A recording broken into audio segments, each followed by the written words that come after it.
És per mi tot un plaer presentar-vos la Hanna Sköld.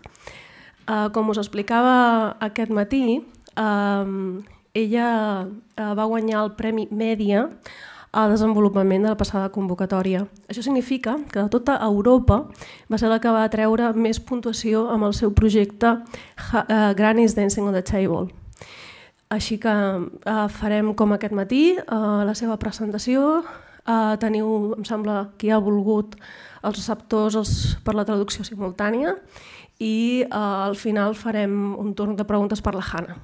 Gràcies.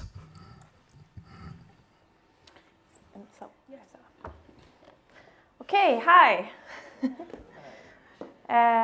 My name is Hanna. I'm coming from Sweden. I came here for a couple of hours ago for the first time to Spain and Catalonia, which is very great to come here and to meet you the first time. And I don't know if you have translation also if you need it in your earphones.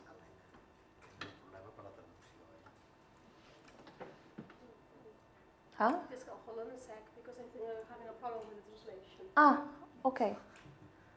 Hold on just a sec. Exciting technology.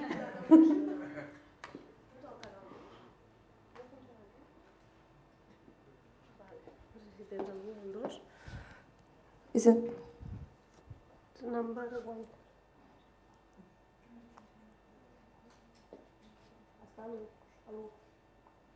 Prova ara? Do you hear me? Yeah. Okay. He hears me. Wonderful. All right. So I am the writer and director of the transmedia project Granny's Dancing on the Table. And I don't know if you have worked with transmedia, cross-media and things like that, or you have been talking about that today a little bit? Yeah, okay.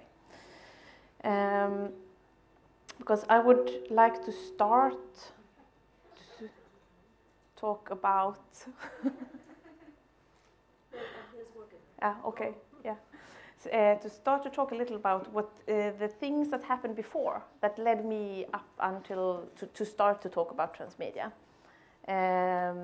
Because 3 years ago...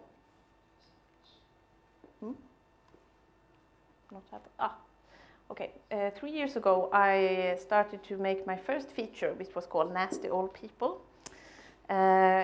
It was a movie. I took a private bank loan of 10,000 euro to start the shooting, and I engaged all my friends, and we managed to shoot this movie very, very underground, without a producer or anything from the beginning. And then later on I got a producer on board, and we made the movie ready with some development money and my bank loan of 10,000 euros. And after that, I worked with some researchers at the Malmö University that works with interactive distribution in different ways, and interaction design in general, and also interactive distribution. And we discussed ways how to involve the audience in the distribution of a film, because I'm very interested in general in how to work with interaction, how to work with participation, how to make the audience feel that they are participants in a project.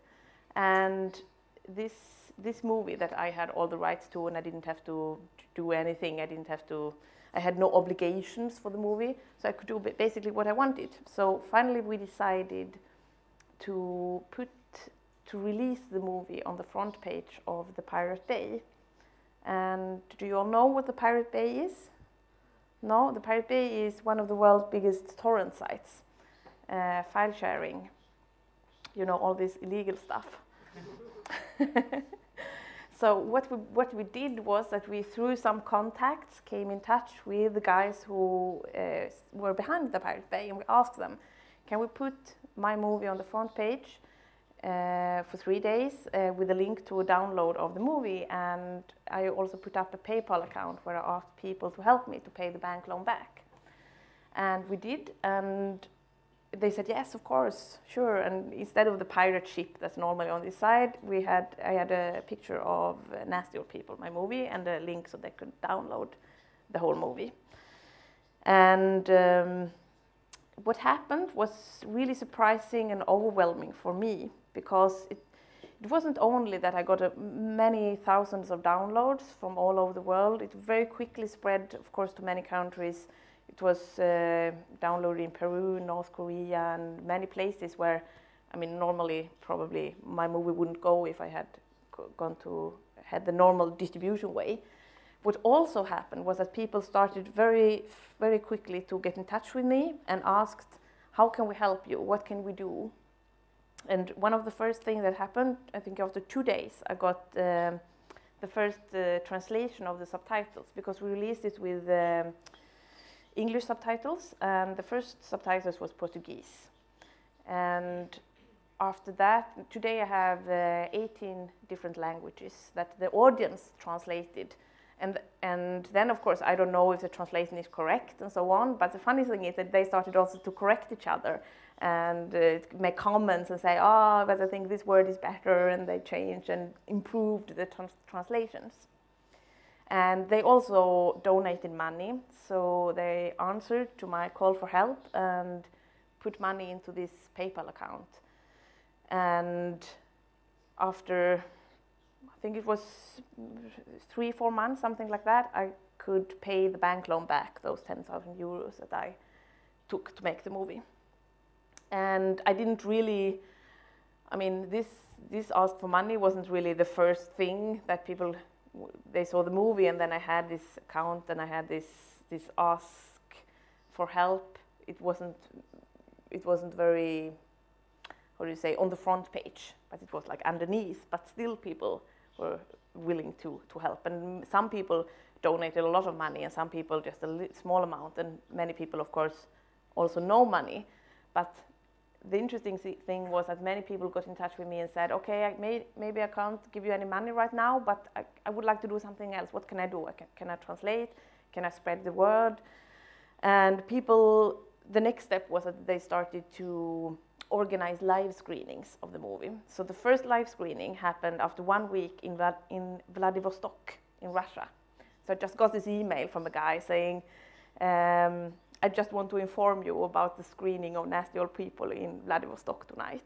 And it was very Russian, just like that. No hi, no goodbye, just this line. Yes? What's the film about? The film Nasty Old People is about a young girl named Mette who works in the home help service with some nasty old people. And the beginning of the movie, she's a neo-Nazi. And during this work with those old people, who is also somehow marginalized in the society, she gets in touch with them in a way, they get a connection. And slowly she leaves this neo-Nazi group, and in a way those old people becomes her new group or her new identity, so she leaves that group at the end. Thank you for the question.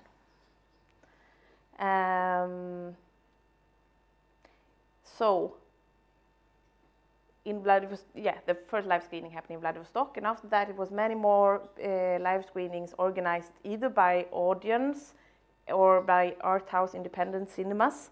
So in Sweden we had, in the 3 biggest cities, we had cinema screenings, because the cinema owners contacted me, which I thought was kind of funny, because then I knew that, okay, you are on the Pirate Bay, because you have seen the movie there, and they like, oh, we love the movie, can we please have it, and then show it in the cinema.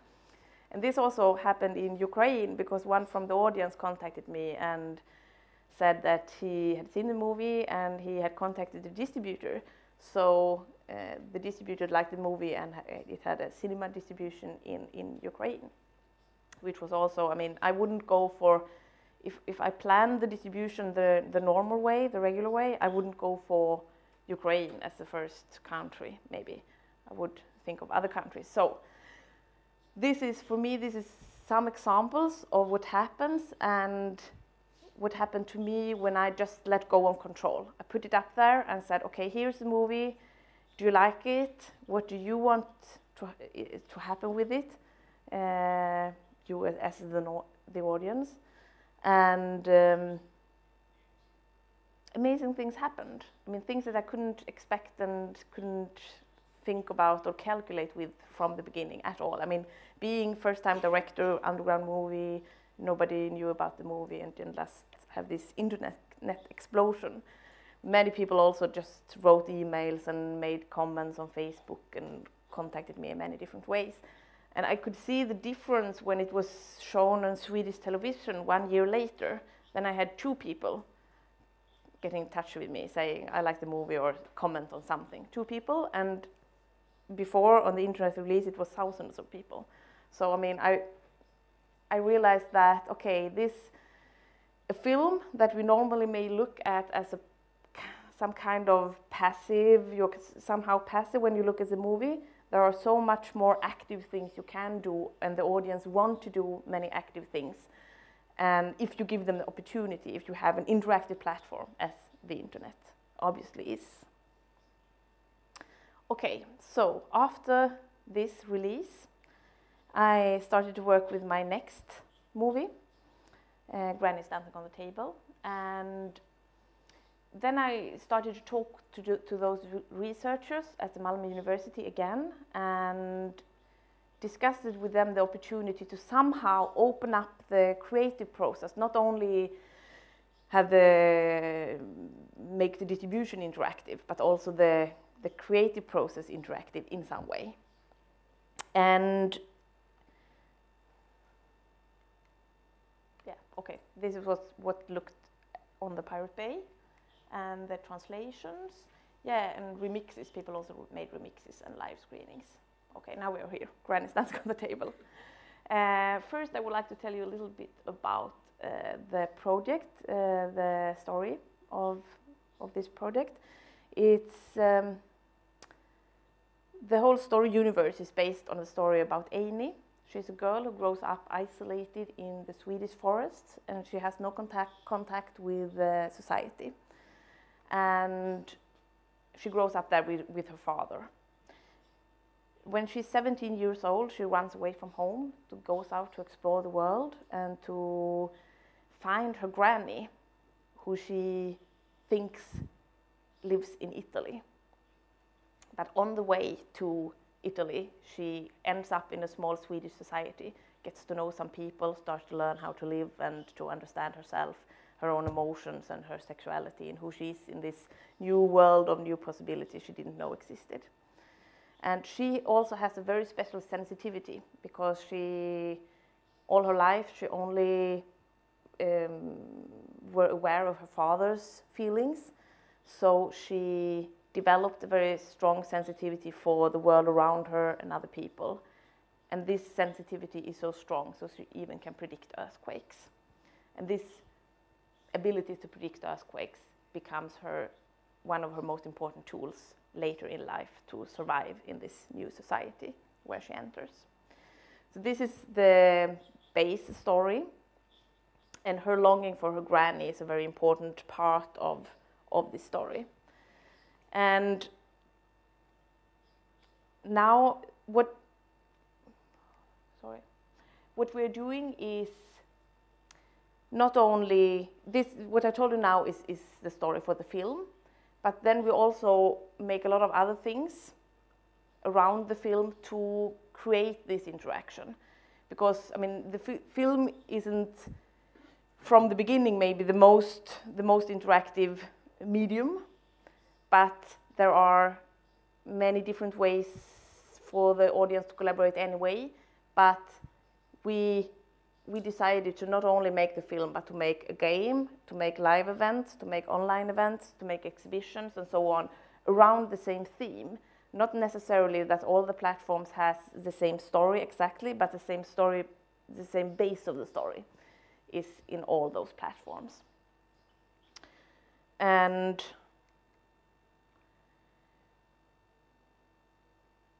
you see up in the corner, you see the main character, Amy. And you see some of the art some of the concept art that we're creating now for the whole universe. And this is my favorite picture to describe something about how we work with interaction with the audience. Because the first thing that we started to do was that I started on Facebook to ask people questions about situations in the script. Not the script as I didn't release the script for them, they didn't read anything about the script, but I asked them about situations in their own lives.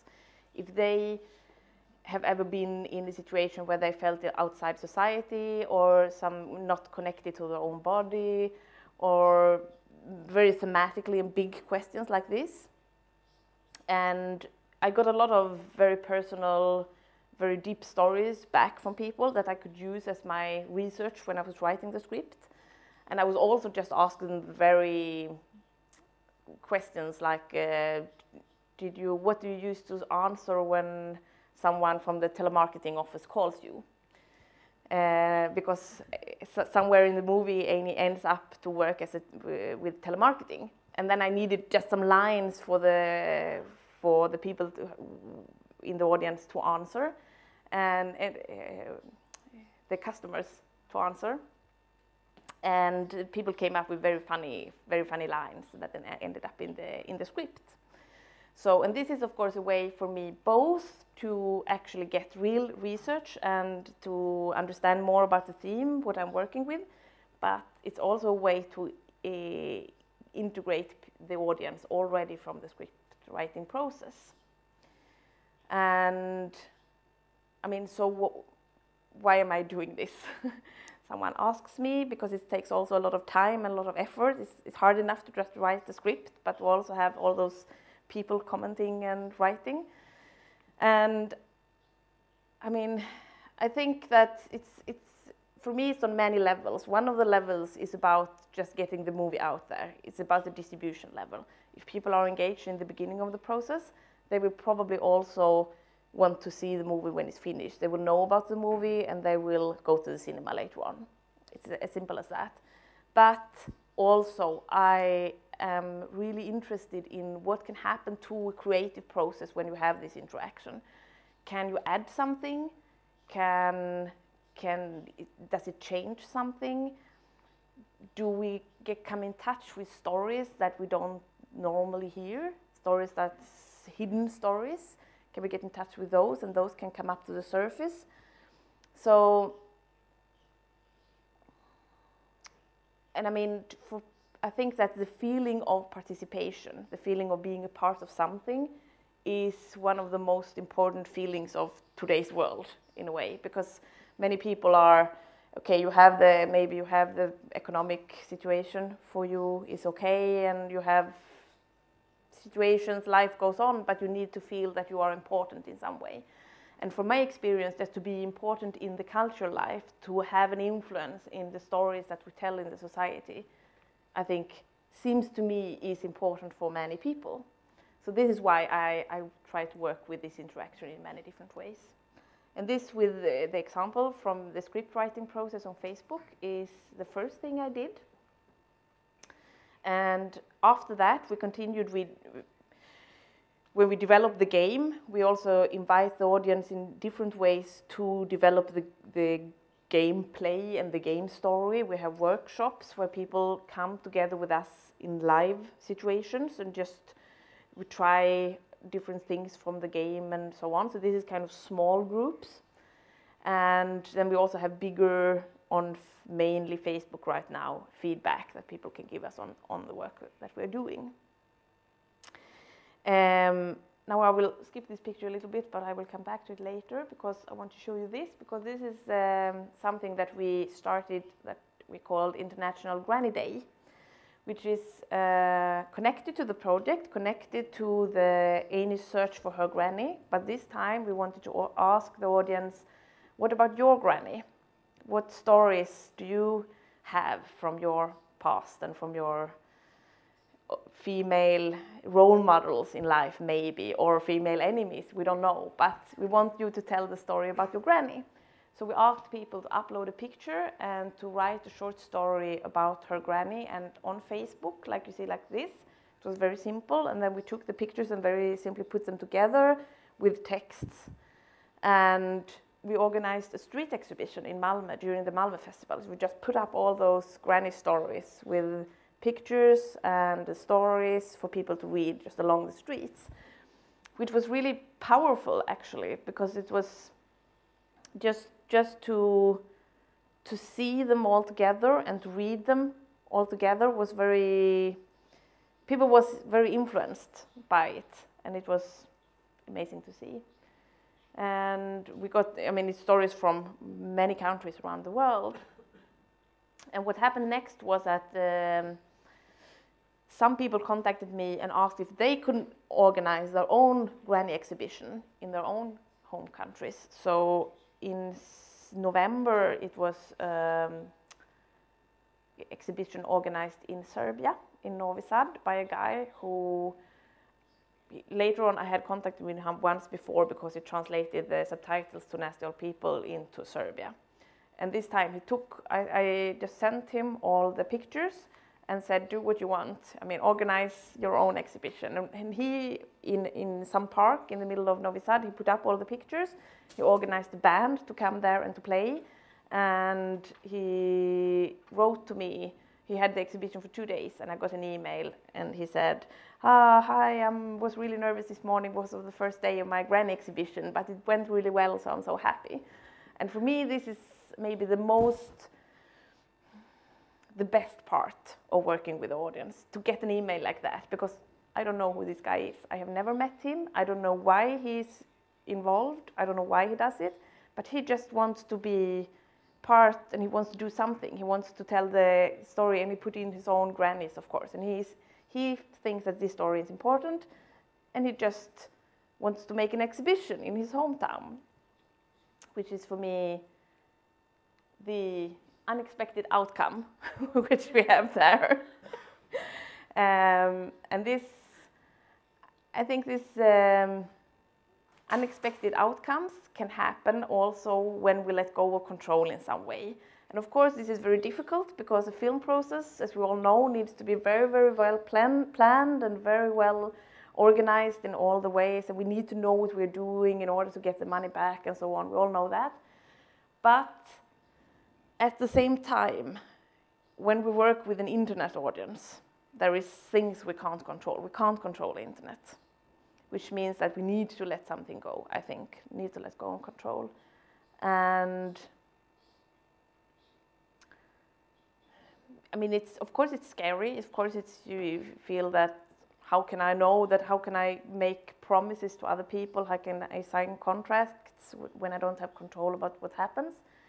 But on the other hand, I think that we can get so much back from an audience that is engaged and wants something and wants to create and take part and want to be on our side in a way, instead of just being the audience that we need to reach. They can also be the creators. And that's, for me at least, it's worth really a lot. So this picture that we have here is a way for me to try to explain how we work, because it's the Amy story, as we have up there, is my story about Amy. It's all the input that I come with to the universe, to the grannyverse, as we call this story universe. And it's a story to the film, and story to the game, and the thoughts about the exhibition, and so on. And from down there, we have what we call the users. So in this case, we don't call them audience, because they are more than audience. They also take part and are users in this universe. And their input, it might be feedback, it might be pictures, it might be art, it might be many different things. So, for example, the granny stories and so on.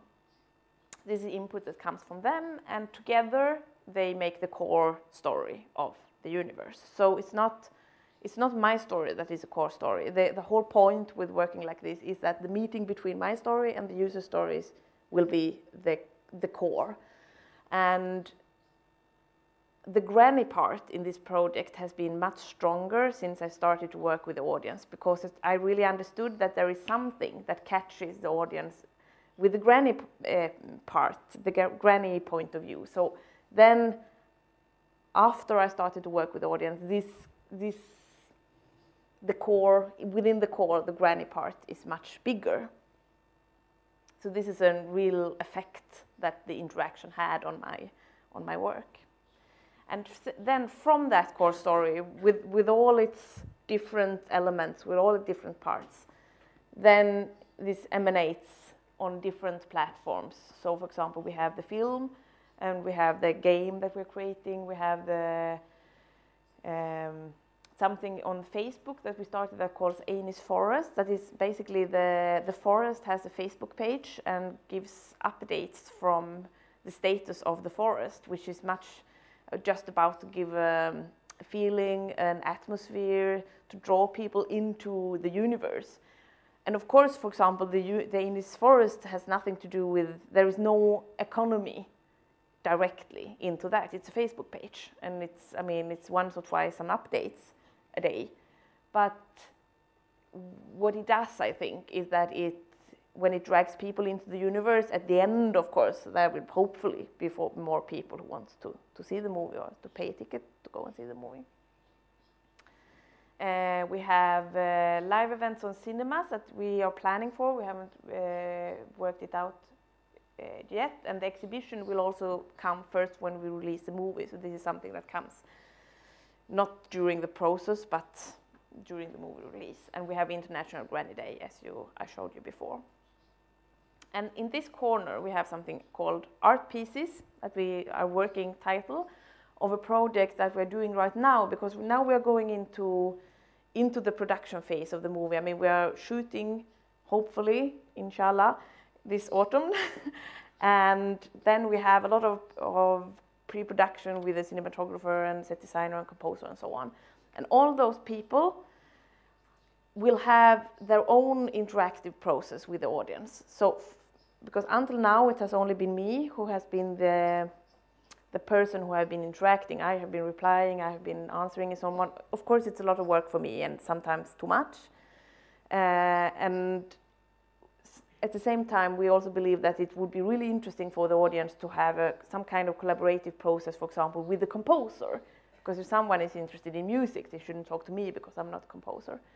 So I just came now from a 3-day lab where we all met, who are now working with Graniverse, and working out different angles for every part of the, I mean, every creative part, every creative person that works in the production phase, how they can have their own interactive process. So for example, the composer, he will now start to collect interviews with grannies, and he wants many different languages, and he wants to use those voices to put into his music, because he has this idea about music voices, and not necessarily, depends on if we will hear what they're saying or not, depends on what they're saying. So it's a later question, but to begin with, he will collect the interviews that people will interview their own grannies. So he will not do the interviews by himself, but people will interview, and they will send to him the audio files, and he will work with them, clean the sound, and start to work with the music. And then it's this music could go into the film, but not necessarily. It could also go into the game, because then it's still a part of the Graniverse. So maybe he feels that this was not the right music for the film, but for the game it's perfect, for example. And this is just one example. And also the animator, because this project, I forgot to tell you, but this project is a mixture between live action and clay animation. So work with an animator. For some scenes, Amy will be a puppet, and I mean the scenes will be turned into an animation when she discovers her body and her sexuality. And then what the animator will do is that he will make many small Amy puppets, because when he makes one, it's very easy for him to reproduce it. And then when he have this Amy puppet, he will ask people to send a picture of a location that we say that it might be a place where we could shoot the movie. And of course, if someone sends us a picture from, I don't know, the UK, no, the US, I mean, maybe it's difficult to go there and shoot, but maybe we get inspiration for places to shoot. And then we will send them one of those small puppets. So they can take a picture of Amy they can put Amy in their own home and take a picture of her and send it back to us. So we'll have a big collage and make it in an order so that Amy, who has been living isolated in the forest, now goes out in the world so that people can take her out to see the world. I mean, to take her out to the places they want her to see. And then also write an explanation. Why is it important for Amy to come to this place and to see this part of the world? So we had this like parallel or story in a way written only by the audience that could people can add things to this all the time during the whole process while we are working with my Amy story. So yeah, so this is some of the things that we are doing now to go on with the collaboration. And right now we are also in a phase where we are rebuilding our homepage, and we will have a crowdfunding campaign in April. In April we also will start with those things I just told you. So it's just a lot of things happening under the surface now that will be visible hopefully in the middle end of April, something like that. Here you can see some concept art for the game. It's a Facebook game that will be a little bit different than other games. It will be a way to explore a lot of characters surrounding Amy's story. We will explore the city where Amy comes to when she runs away from home and characters in this city. And we also get an explanation for what happened, why did she end up with her father in the forest. And here I have a picture that shows to you a little about the thoughts about audience engagement. Because it's not, the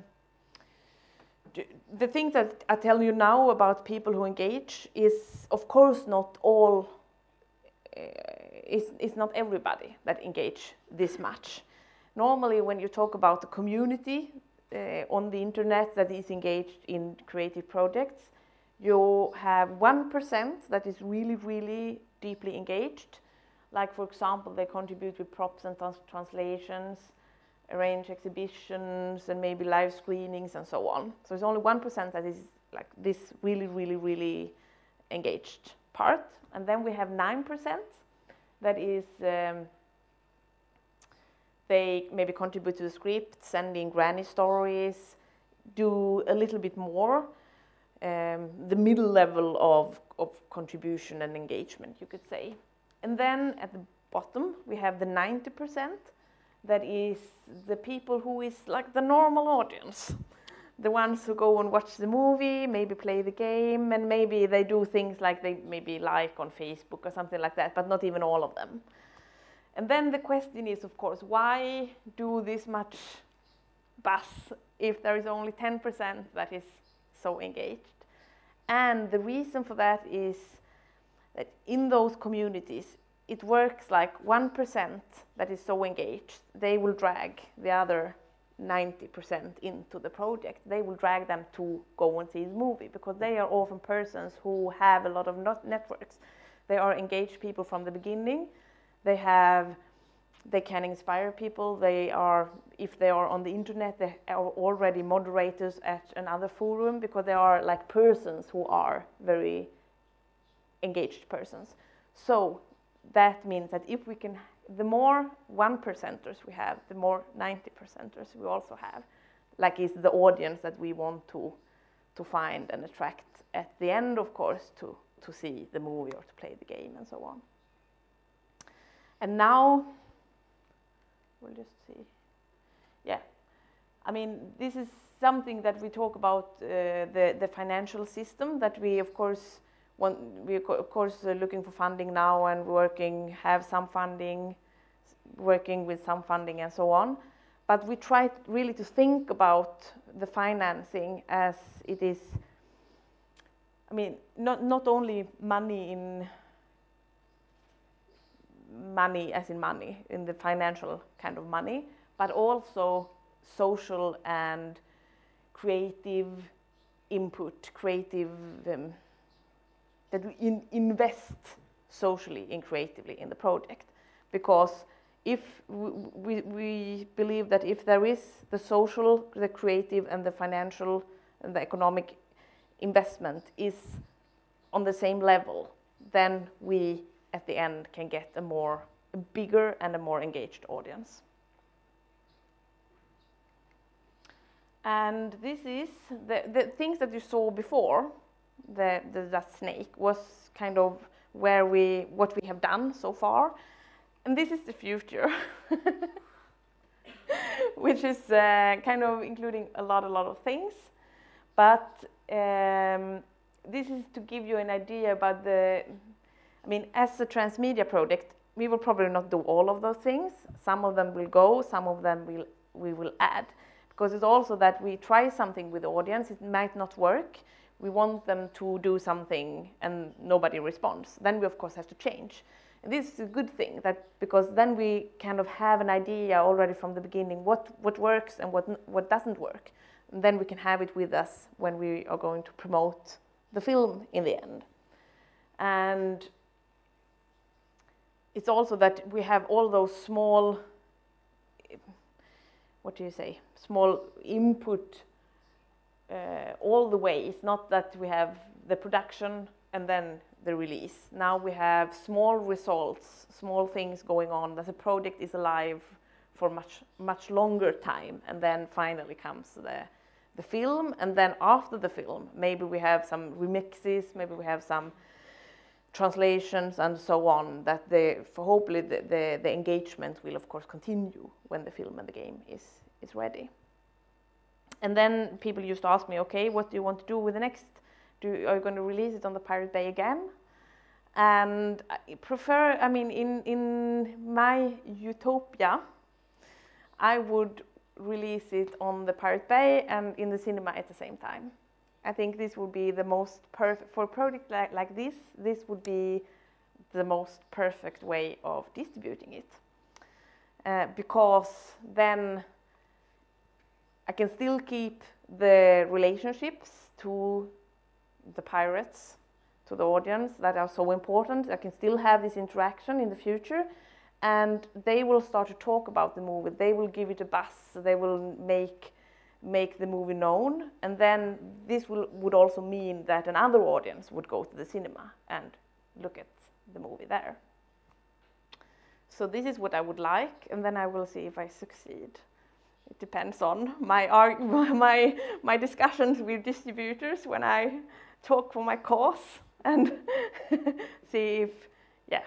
But anyway, some kind of simultaneous release.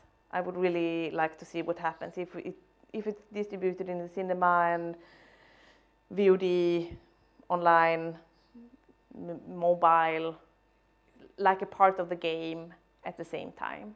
What would happen? Because it's also that if people have been engaged like on the internet for the whole time, and then it comes to the cinema, but it's not on the internet, it would be very unfair also. They would feel like, but I contributed and now I can't see it here because I was from the beginning, and now the ones who go to the movie is the only one who is allowed to see the movie. So this is something to see what happens in the future. And yeah, that was all I had prepared for, and I guess you might have questions maybe.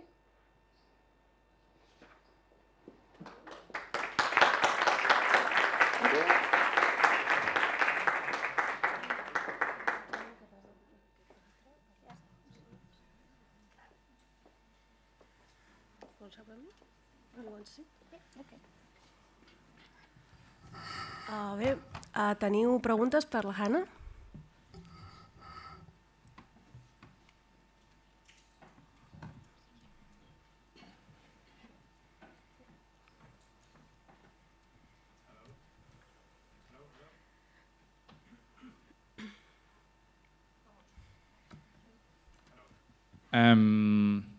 Well, I could ask you many questions, but the first one that comes to my mind is, how do you budget such an amount of activities and projects? Because it's a transmedia project, so it includes many projects. How do you make like the schedule of that? It doesn't work. Yeah. Well, it's a good question, and basically we could say that the film is budgeted like an ordinary film. The film has its own economy, its own budget.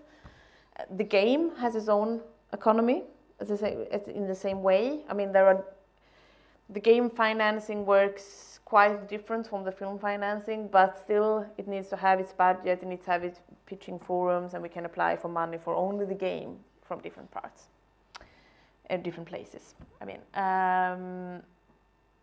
then the rest of the projects are, so far, we actually had quite good results in finding money for doing the other things, and there is culture money. In Sweden we have some new culture funds, that is, it should not be, those money are aimed for projects that is not, what do you say, not commercial projects, but cultural projects. And then we can make an application where we say that we want to explore what happens when the audience interact with the artist, and so on. And so we have now received some money to work with only the parts that has to do with interaction, Facebook, social media, and so on. But we separate that economy from the film economy and from the game economy. So that's the way we work with it now. And from the beginning it was quite frustrating, because we kind of wanted to be able to apply and to look at it as one project with many different parts. But at the end we also realized that it's very complicated for us to make that budget, because then we would have to change it over and over. And it's also good that we have like those culture funds that we can actually apply for only those activities that isn't commercial. And then, yeah, so many different budgets instead of one big. Yes, so just relying to what you said, to what you explained. So in what stage was the project when you presented it to media? Because it was in the interactive part for media development, no? Was it? Did you get the media development money? Single project development. It was single project. So not interactive. Okay, so you only went to media with the film project. We went to media with the film project, but we had, for example, in the financing and in the distribution strategy, we explained all the parts. We explained it's a transmedia project, we have social media, we work with the audience, we have interaction, and so on. So basically, a lot of those things, not all of them, because it has developed a lot since we made the application, but a lot of those things we had there. And in the distribution strategy, we also talked about how we wanted to have a simultaneous release, and about the previous release on the Pirate Bay, and so on. Okay, so it was not presented as a transmedia project or interactive project. It was presented as a single project, and this was all the distribution and marketing strategy. Exactly. Yeah. Okay, which is very important to explain, I believe, here for us. And then, so can you tell us what overall budget you had for the single project, and in what stage you were when you presented it to media? Was it 1 year ago? It was 1 year ago, yes. Almost a year ago. April last year. Yeah, exactly. Okay, and what stage you were in the overall budget? We had the script was not finished really yet, but it was on the very end to finish the script. We were not so far with the game. We had a lot of thoughts about. We had a lot of thoughts about interaction and distribution, but not. We had started with the things that I told you about the script writing process on Facebook. We had already done, so this was before, and now I have to think. We were about to shoot a pilot, which we also did the last autumn.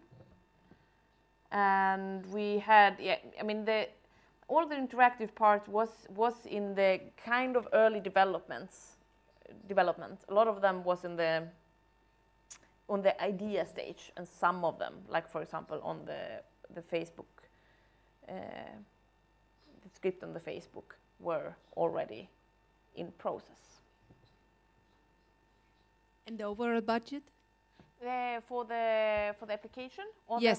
The whole 60,000 euros was for, now I have to think so it's right. Yeah, 60,000 euros we applied for media and got.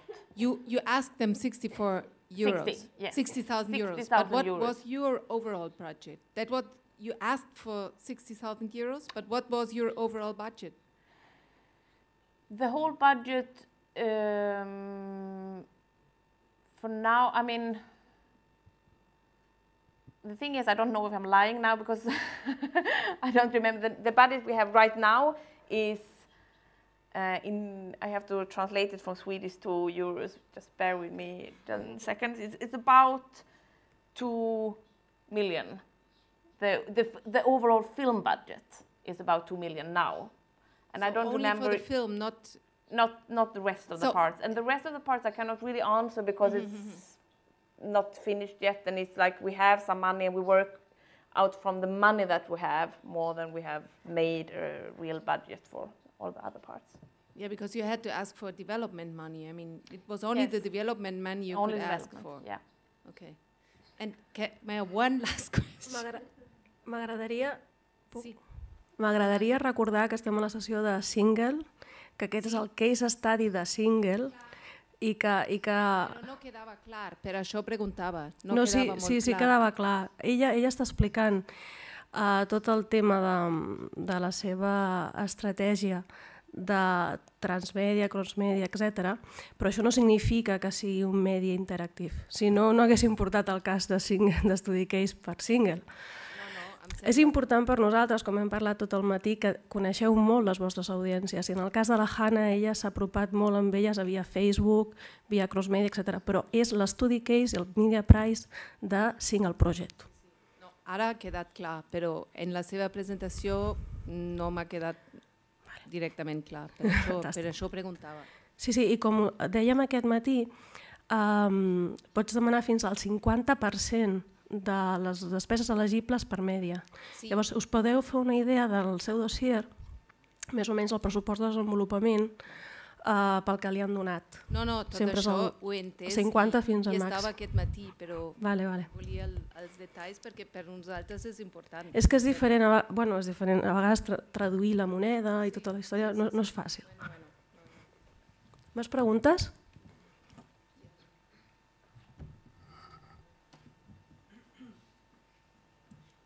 Thank you. I'm bringing warmth back to this proceeding. I have a quick question for you. I noticed in the beginning when I watched what you had laid out in its sort of visual presentation, a path that seemed almost like monetizing it was was not an afterthought, but secondary. That perhaps something, maybe the passion or the message was first. Did you have an obligation at any point in the path of where you raised funds to private investors or the like to give a projection of how you would monetize this adventure? You're talking about the Nasty Old People that I released? Yes, okay. yes. No, I hadn't. I had my own bank loan and I had development money. And of course I had all the people that worked on the movie. But I didn't have any other investor that I was supposed to give money back to. That was your question, right? Yeah. That helps me. Thank you. Yeah.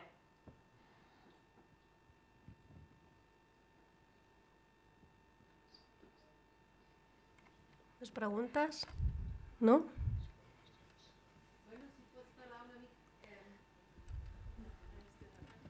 If you can talk a little bit more about Amy and about the film, or if you don't mind, is it because it's based on a real character? Is it a documentary? Is it real? Is it a fiction? Then is she implicated because it's based on a real character, if I understood it well? It's a fiction. It's actually it's totally fiction, except from, I mean, it's based on some kind of real story in the bottom, but this is my fictional story that I have written. So the script is not at all documentary. It's not at all. So who we see on Facebook is your character. It's not. It's an actor. An actress. Absolutely. In this case. Yeah. Okay. Yeah. Yes. I have a question. May I ask you? When you write about Annie at the very beginning in your Facebook page, in Annie's in the Granny's universe, you're always saying to the people that you are getting ready a film that at the end they will be able to watch in theatrical or in television. I don't know, Annie's history, or how do you present to them from the very beginning? They know that they are collaborating in creating a history of a character. From the beginning, they know that, or it's just an experience. How do you inform them? I inform them on Facebook. I inform them that I am making a film. It's a fictional story. It will. I haven't said so much about whether it goes to the cinema or online or something like that. Just that. I told them something about what I did before, and now that I do this. But what I tell them is that everybody who contributes will have the name in the credits, which of course some people are like, oh, it will be really long credits, but it could also be very like after each other like this, as other people who work with collaboration has done. That it's like the names after each other in alphabetic order or something like that. Very simple. But I haven't told so much about the distribution, what my thoughts about that, because I know too little. I don't want to like make promises that I can't hold. And now I'm thinking, because when we do the crowdfunding campaign, then I think it will also be really important to have a clear message what will happen to the film and the end. So that is also why we have been waiting with the crowdfunding, because we want to know more about the distribution. What will actually happen. I mean, we can hope for things, but we want to know what will be the result at the end. Okay. Today we've been talking about the different strategies in local level, marketing local level, and also international one. May we understand that you're in that the actions that you are doing in your territory with all those collaborations and some other collaborations from some people that you don't know, as you explained, are going to be, or you will like to be, the same as marketing strategies for the international audiences, or as long as you have the Facebook page, I understand, written in English, and how do you think about that? Do you mean if my strategy for marketing is different for the local and international? That's it, yeah. And or your question also a language question? No, I just linked it.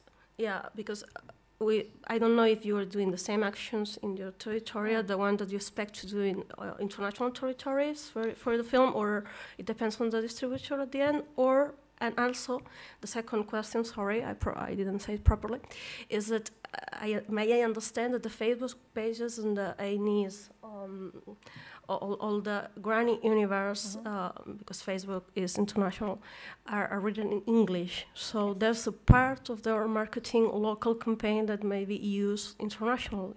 Yes. So. Yes, exactly. I mean, the internet strategy is international. It's the same. It's not different locally or internationally, really. I mean, we try to really have an international approach from the beginning. We work in English all the time, even though the movie will be shot in Swedish. And this is something that we have discussions about, because some people think, why not shoot in English, because you can reach a bigger audience and it's easier with the European and US market and so on.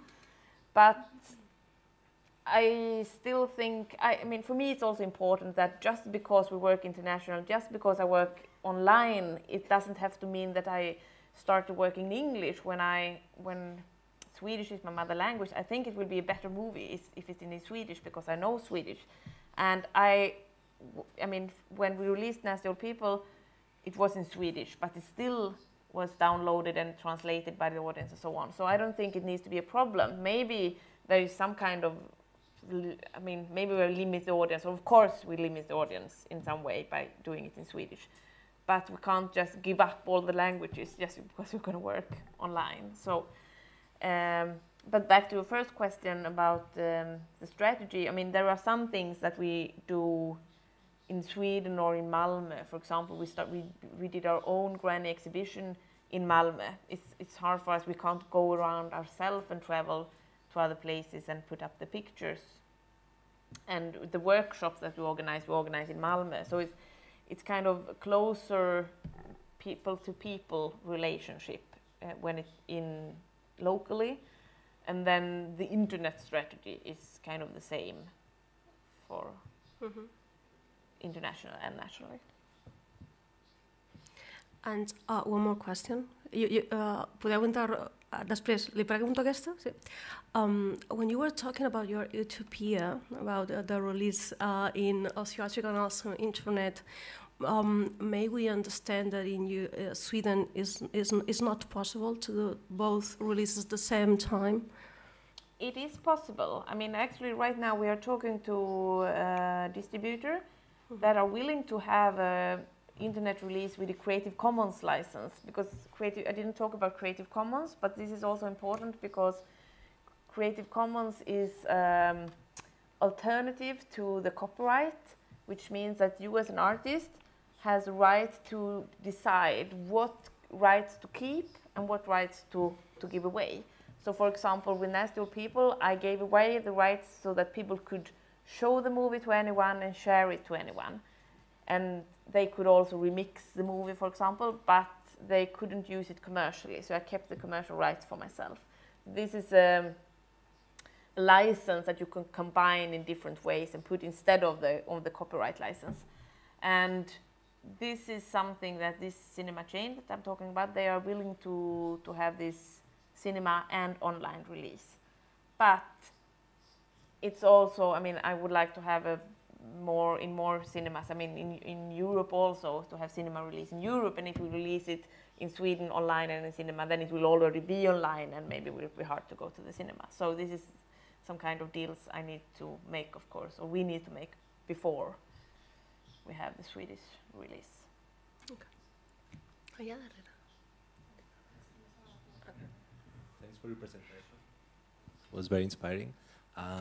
Now that you have a big project that you're going to finance also in a regular way, you're going to ask for public money and TV station probably, you're going to do this. What do you tell to the people that puts money to like crowdfunding? Because at least in Spain, crowdfunding works more in social or small projects, because we don't have that good reputation sometimes, like producers or wherever, when they access soft money to also ask people to put money in a film. Yes, this is a good question. And as I said before, so far we haven't asked for money yet. We will have the first crowdfunding campaign now in April, hopefully. And this is the moment where I think it's important that we tell people, I mean, we can do it in different ways. I mean, it's possible, as I said, we want to have the public funding and I want to go for crowdfunding. And crowdfunding might not be, it's not the money that you get from crowdfunding isn't the most important part of the crowdfunding. The most important part is that you get, the word is spread really good when you do a crowdfunding campaign, because people want to, the ones who put money, they also share the project to other people and say, hey, come on and help. And even though they don't, they know about the project. And I mean, when you say to people, when you do a crowdfunding campaign, of course you need to say to them that some things, if you put 5 euros, you get this, and 10 euros, you get this, and so on. And then we can, of course, say that you can get a download of the film, you can get an HD download for all of those who contribute. And if you contribute with more, you get an HD download, and you get the DVD, you get things for the game. This is very funny when they do it the game at the same time, that you can get free energy in the game, for example, and things like that that are more unusual when it comes to crowdfunding. But and this is one way of doing it, and the other way would be to say that if you help us with the crowdfunding campaign, we can release it on the internet again. And this is something that isn't clear yet if we are able to do it, because also with the public funding, it has to do with public funding. So it's a good question, and we will know in a couple of months what it will be. Hola, aquí. Gràcies per estar aquí. La meva pregunta és una mica semblant a la que ha formulat aquí el company, i voldria potser que ens aconsellessis una mica que, clar, no és el mateix fer sortir a una persona als crèdits que ha col·laborat per 5 euros, per exemple, que una persona que t'ha donat 200, 500 euros. O sigui, quines idees podries donar-nos per donar-li a aquesta persona? O sigui, què li podem oferir una vegada la pel·lícula s'estreni, no? O sigui, no n'hi ha prou amb una còpia d'un DVD, sortir els crèdits, una samarreta o qualsevol altra cosa.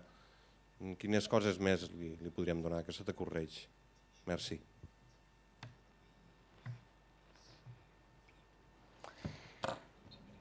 Yeah, I mean, it depends. I mean, there are, if you go into Kickstarter, for example, do you know Kickstarter?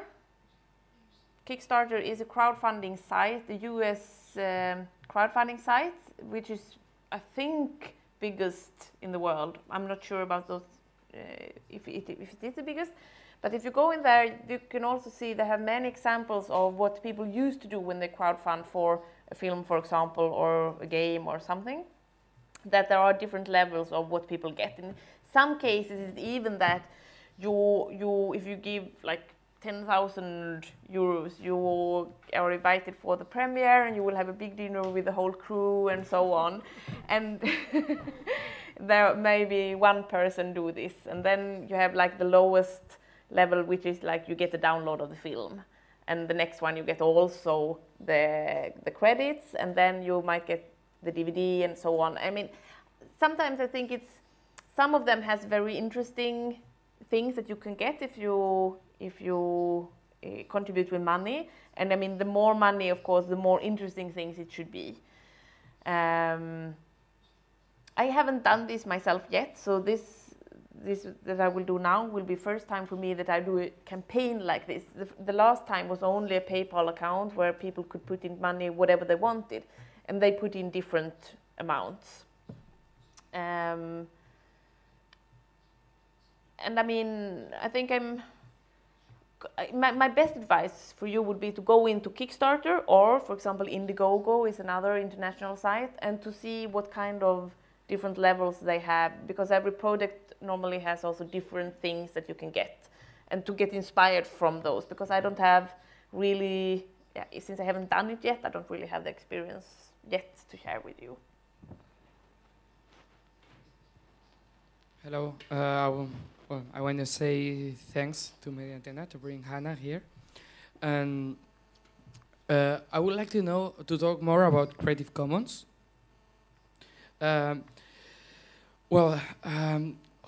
First of all, my first question, it's already answered, that it's if the new movie is going to be under Creative Commons license. And after that, I want to ask, talking about marketing, that you have talked this morning about that, I would like to know if you think that the Creative Commons to allow other people to share the things and collaborate really gives you an opportunity in market, talking about marketing strategy. Sorry, what, can you say the last part again? Okay, being in Creative Commons helps to do online distribution and online communication for the project. Creative Commons, to be in Creative Commons, it's a brand for your project that helps you to increase your presence online. Okay, do you mean if it's crucial for me to use Creative Commons to get this into Online, yeah. Do you mean if it's important to have Creative Commons? I mean, in this case? It's not about, I'm not talking about licensing, it's to be under a Creative Commons license. It's a way that more people talk about that project. Do you think that it helps the project to be under Creative Commons? You're saying that if it is Creative Commons, does more people talk about the project then? Yeah. Yeah. Or if you should have a different strategy online, if you wouldn't have decided to do on Creative Commons.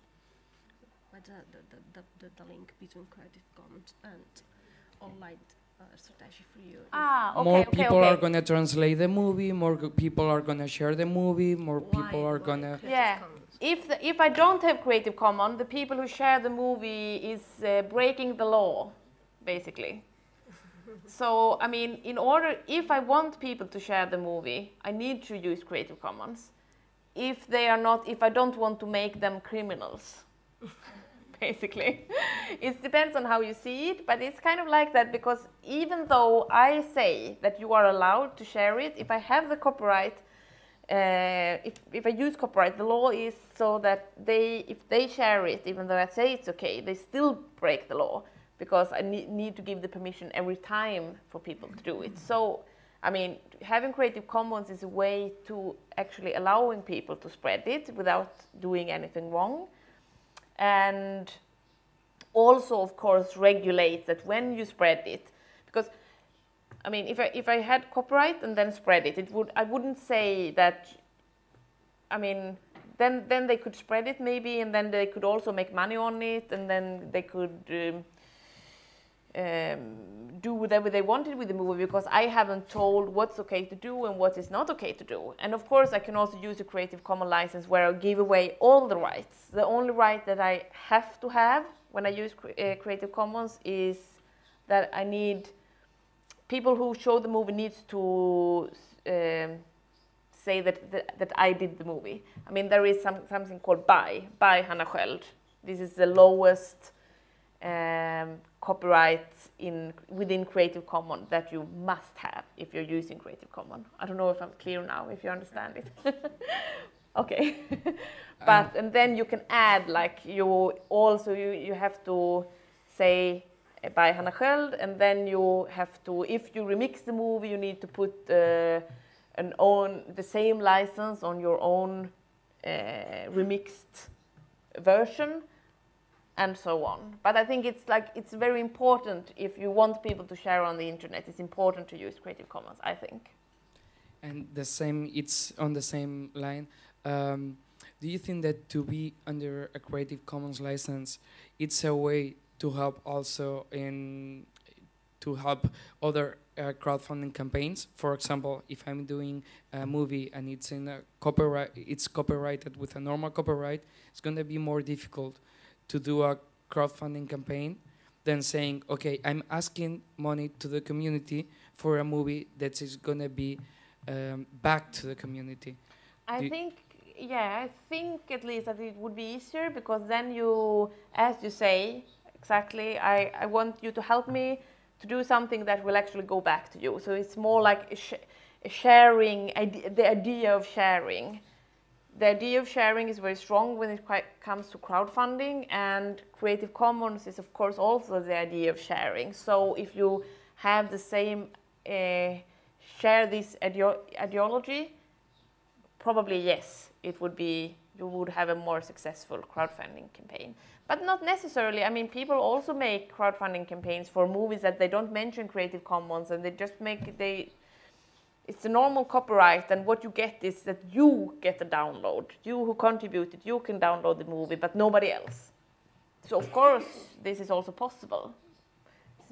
At the same time, I do believe that if you have the Creative Commons, maybe even more people would be interested to support. That's it. Thank you very much. Thank you.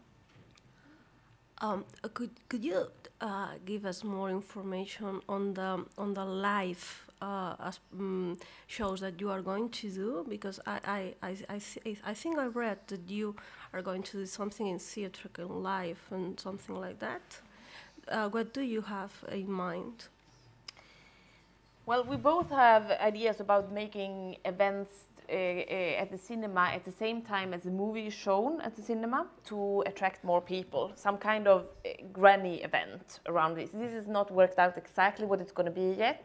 It could be as simple as come dressed as an old woman, like for the young people to come as an old woman or to bring your granny and to have a party at the same time as.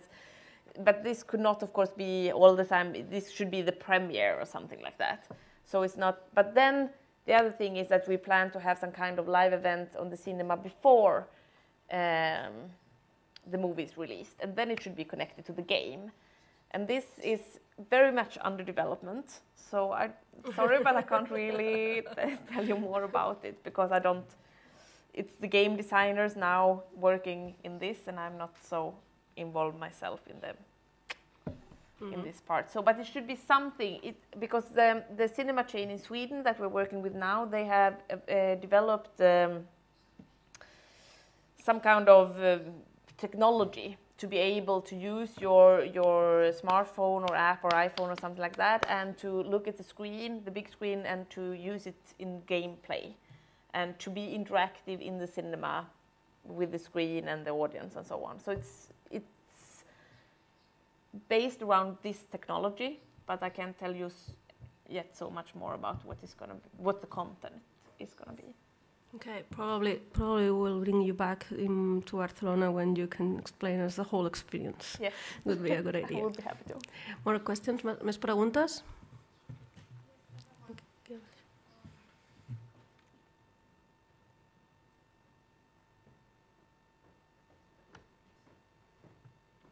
Hello, my name is Belén. Thank you for your presentation. And my question is regarding to holdbacks. You mean holdbacks, the period where you are, as a producer, able to release a film in internet or broadcast it or in theaters, sorry. Which was your experience till now? Were the distributors and sales agents open to discuss the simultaneously release in internet and in theatrical? Because by law I know that there are some restrictions, so I want to know your experience till now. Thank you. Thank you. Yes, I mean, some are and some are not. I mean, your question is if the sales agents and distributors are interested in discussing the simultaneous release. I mean, there are some I've been talking to. I actually was in Brussels last week because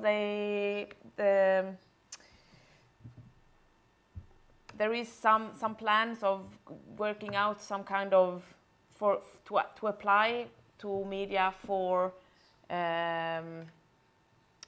to work with some kind of simultaneous release that will come now soon. You will keep your eyes open. From the application, I think will be open from March till September, something like that. I think it will be only 4 projects they are looking for, but to experiment with this kind of new releases, because something needs to be done, something needs to happen, and there in this group of those people who work with this, there are some sales agents and some distributors who are very open and very interested in things like this. And of course, I have also met distributors and sales agents who are totally no. But what I find very interesting is that most of the people that I'm talking to, they say that this sounds very interesting, and I as a person would really love to experiment with something like this, but my company or other distributors or the law or someone else will object, will say that this is wrong and you can't do like this. But most of the people I'm talking to is very open-minded as persons. So this, of course, I think is very, very interesting and very, very nice.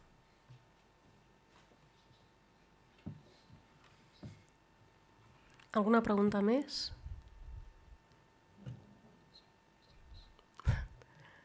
Sembla la PM. Ja vist uns riures. No? Molt bé. Doncs moltes gràcies, Hanna. Thank you very much, Hanna. Thank you.